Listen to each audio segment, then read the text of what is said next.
There was a point that you had sort of just let out this exclamation scream real loud. Although North Carolina wasn't ranked, it's a battle of blue bloods. Was this a statement win for Kentucky? Did you guys consider this a huge matchup? Coach Cal going into it, he was like, man, just play this like an exhibition. It's December. We're still figuring things out. It's only a big game once you win after.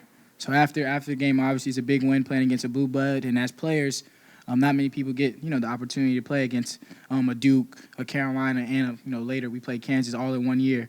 And so I'm just super excited and super grateful to be here to have the opportunity to play against those type of programs. But at the end of the day, we just want to come here and win. So and we did that. Sahvir, you talked earlier in the season about being motivated a little bit by some of the doubts that people had when you transferred here. Obviously, a lot of that came back after Notre Dame. How much was that in your mind this week, bouncing back from last week's performance? None of it was in my mind. I mean, everyone's going to have a bad game. It just so happened that it was that game and we lost. But I'm a confident kid, I hope as many people can tell. And I play for the big lights. Like, this is why I came here, to play against the best, to be challenged every day in practice by my teammates, by my coaches, and play a tough schedule where we got to play. You got to show up to win. You got to win your matchup. So this opportunity, I was really looking forward to it, no matter who we played, if it was Ohio State or if it was North Carolina.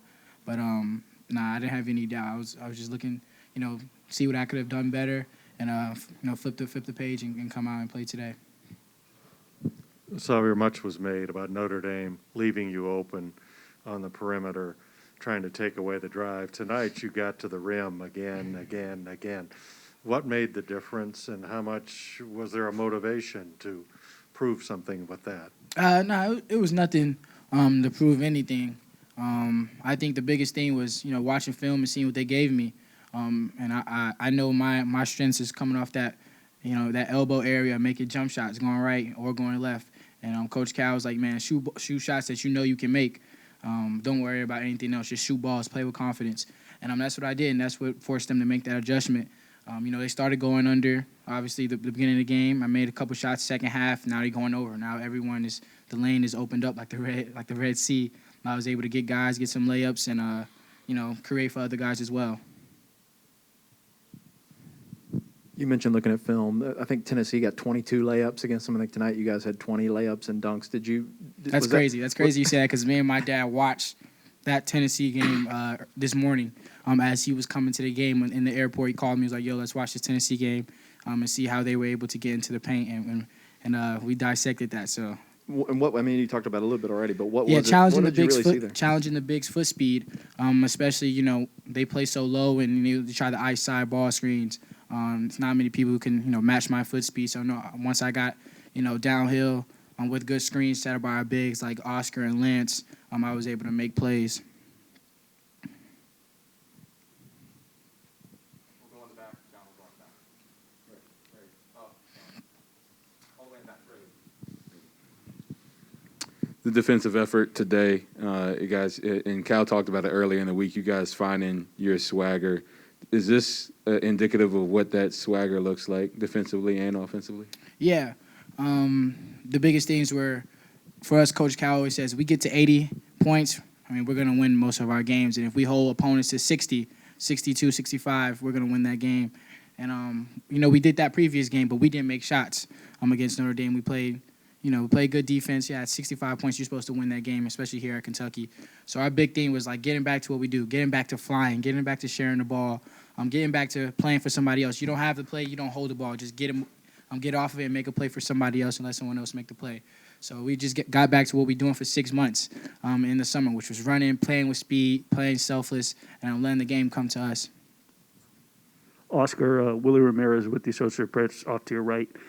You had 12 boards. You guys came in as one of the leading rebounding margin teams. I think 16.9 coming into the game. You out-rebound them by 18. When your teammates are getting – it seemed like just – there was one sequence, I think there was 4 offensive rebounds in the first half. When your teammates are getting in on the action and to sort of help you on the boards, does it make your job easier? Yes, sir. That really making my job easy, and it really helped the team. I told them, I say, I want to go out there and grab a 20 rebound. If you guys are not going for it. And able to help with this team is what we're doing right now. So we had a lot of conversation. Let's talk. Let's go for every rebound. Like I grabbed like today 12.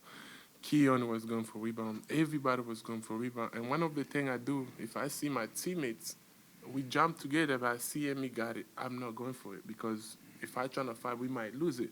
So I just play for the team, and I'm enjoying what we're doing right now.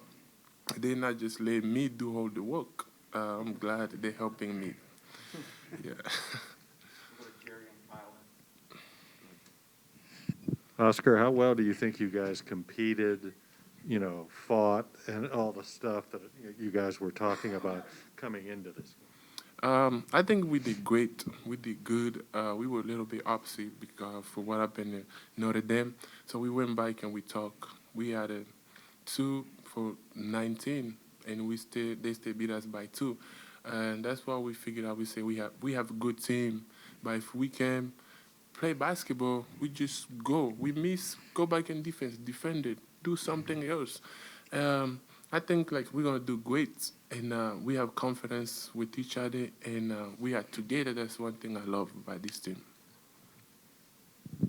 Kind of along those lines, how much did this team just kind of need a day like today against a marquee opponent? You're on the big stage, and to kind of put all the pieces together and play well like this. We need days like today every single time we step in and play basketball. If we came out like this every single night, every single day, it's going to be so tough for the people we're going to go against. They're going to have nightmare to play against us. So it's going to be good. We're going to go talk. We're not going to back down. We're going to keep getting better and bring the same energy we had today every single night, every single day. Anything else for the players? Hi, this is C.L. Brown with the Raleigh News and Observer. For either one of you guys, is there any kind of apprehension that you have given that COVID has kind of popped back up and we're seeing games canceled, and obviously this game wasn't supposed to be your opponent? Like, how do you guys feel about what you're starting to see as the trend right now? Some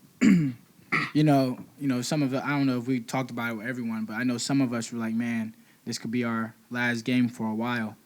So just go out there and give it your all, like play your hardest. You at this level, you typically only have one game a day. So why not just go balls to the wall, play your hardest, play for your brother, and try to win a game. Obviously that was some speculation about that, but we haven't been focused on that. We were focused on our game today and winning the game and getting the job done.